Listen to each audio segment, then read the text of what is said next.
ছিল।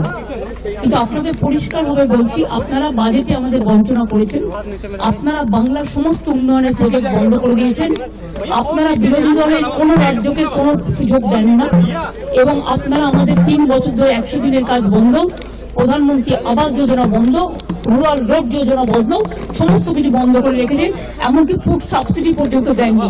আমরা 1,71,000 কোটি টাকা পাই লাস্ট ইয়ার পর্যন্ত, এই বাজেটেও কিছু নেই, শুধু জিরো। এইটুকু বলার সাথে সাথেই আমার মাইকটা স্টপ করে দিয়েছে। আমি বললাম, why you discriminate, why you stop me? I am only attending. You should be happy for that.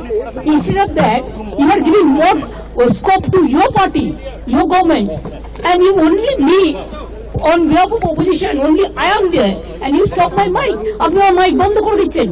আপনাদের এই বঞ্চনা আমি মানি না, তাই মনে রাখবেন আমি চললাম। बंगाल का बंगाल का नहीं, सब रीजनल पार्टी का इंसल्ट।